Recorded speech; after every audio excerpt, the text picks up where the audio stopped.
Assalamualaikum warahmatullahi wabarakatuh. Apa kabar anak-anak?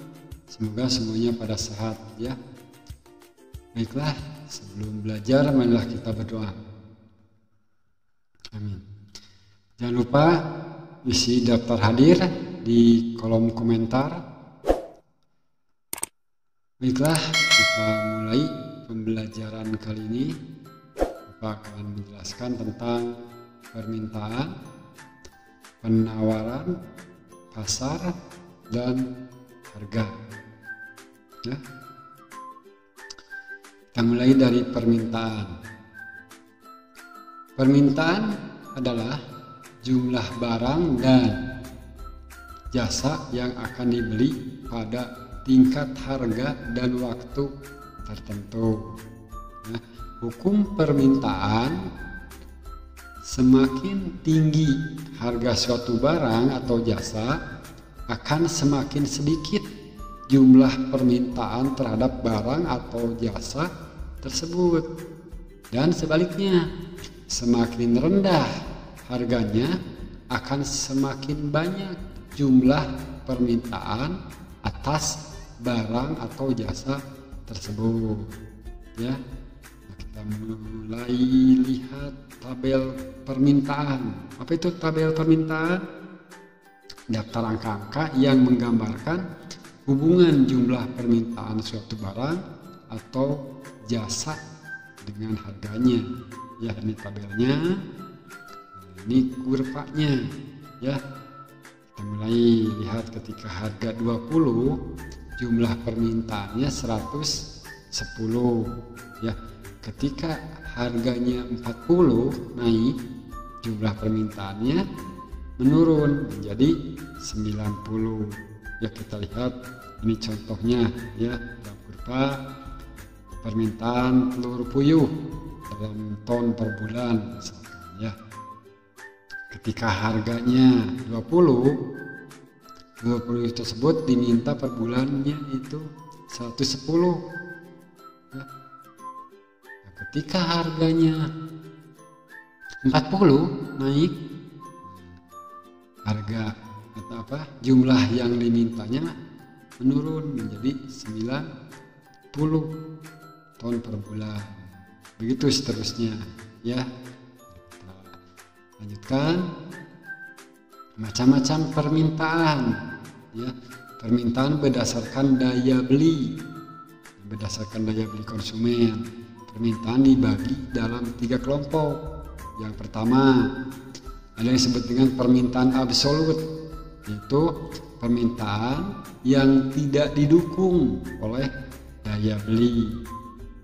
Permintaan jenis ini lebih merupakan angan-angan ya, atau harapan. Contoh, Mas Hadi seorang buruh bangunan. Pendapatannya tidak tentu.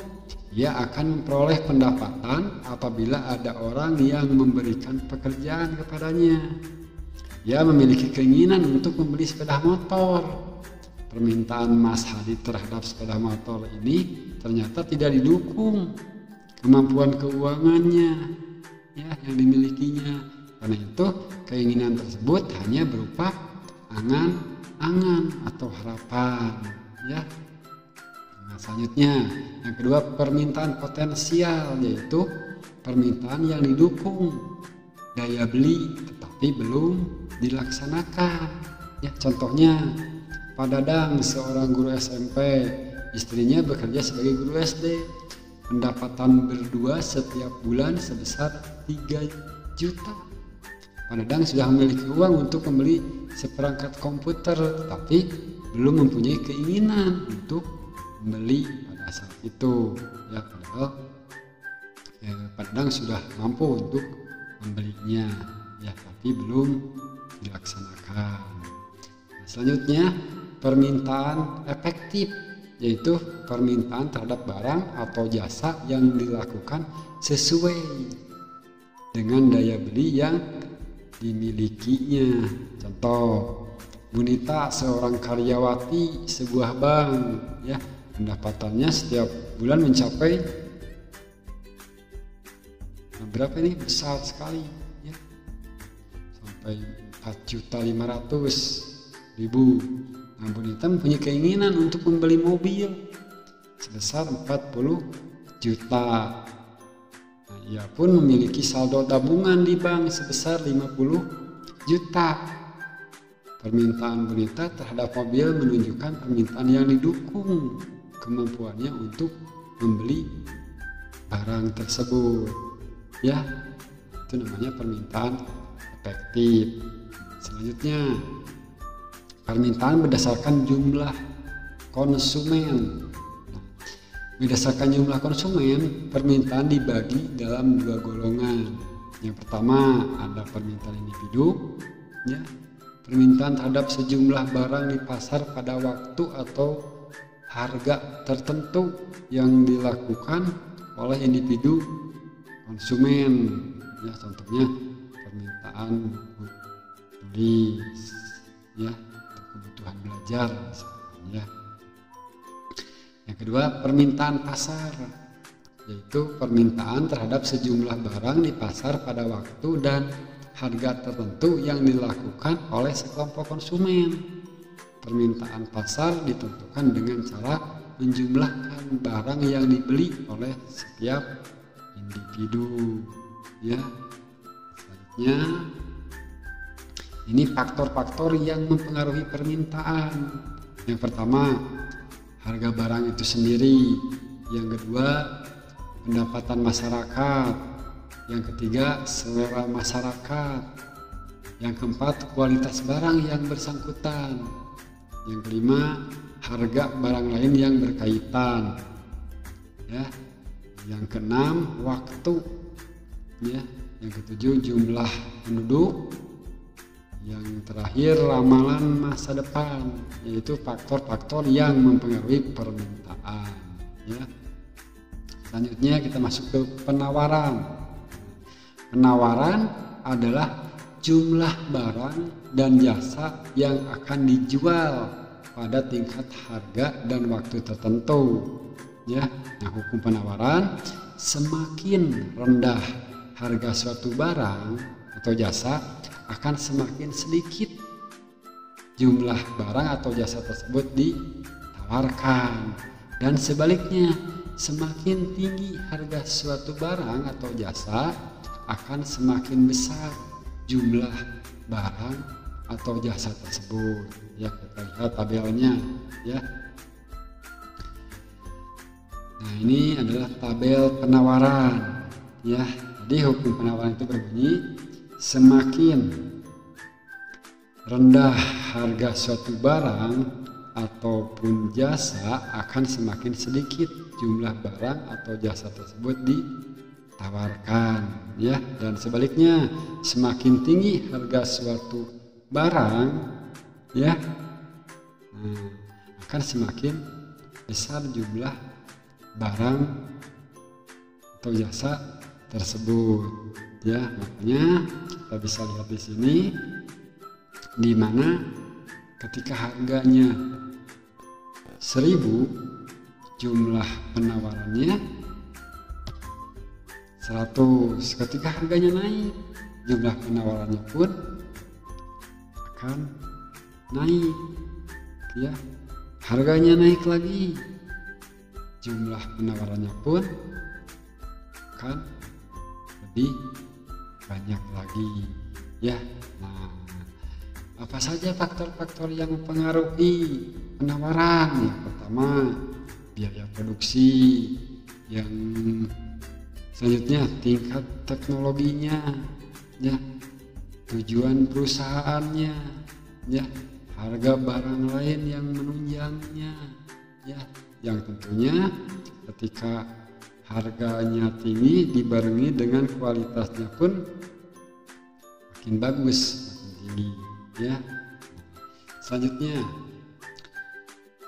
tentang pasar ya. Apa itu pasar? Nah, pengertian paling sederhana ya, pasar merupakan tempat bertemunya penjual dan pembeli untuk melakukan transaksi jual beli. Pada era globalisasi saat ini ya, transaksi tidak hanya terjadi di pasar, akan tetapi dapat pula melakukan transaksi melalui SMS, ya, jual beli online, ya. Oleh karena itu, pengertian pasar tidak terbatas pada tempat bertemunya penjual dan pembeli, melainkan adanya transaksi jual beli barang dan jasa yang disepakati oleh penjual dan pembeli, ya.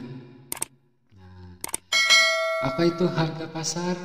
Ya, harga kesepakatan antara penjual dan pembeli yang tercipta melalui proses tawar menawar, ya. Nah, kita macam-macam harga. Nah, apa saja itu harga? Ya, banyak macamnya harga ini. Ya, ada harga pasar. Ya, apa itu harga pasar? Harga yang disepakati oleh penjual dengan pembeli pada saat terjadi transaksi jual beli, ya. Harga beli yaitu harga barang pada saat barang-barang itu dibeli. Nah, harga perolehan yaitu harga beli ditambah dengan biaya sampai dengan barang tersebut dapat digunakan. Harga pokok penjualan yaitu harga barang atau jasa yang terjual berdasarkan harga perolehan. Nah, ya, harga pokok penjualan disebut juga harga dasar barang hasil produksi, ya. Nah, harga jual itu harga pokok penjualan setelah ditambah dengan laba yang diinginkan dengan penjualan lainnya. Harga yang ditetapkan pemerintah, ya, disebut dengan floor price, ya, harga terendah bagi suatu komoditi yang dijual produsen di mana besarannya lebih tinggi dari harga pasar. Ada juga yang kedua, selling price, ya, harga tertinggi bagi suatu komoditi yang dijual produsen di mana besarannya lebih rendah dari harga pasar. Ya, nanti Bapak akan jelaskan melalui video-video berikutnya. Ya, sampai sini dulu pertemuan kali ini. Semoga semuanya pada sehat. Jangan lupa 3M, ya, cuci tangan, memakai masker jika keluar rumah, ya, jaga jarak dan jauhi kerumunan. Semoga pandemi corona ini cepat berakhir. Wabillahi taufiq wal hidayah. Wassalamualaikum warahmatullahi wabarakatuh.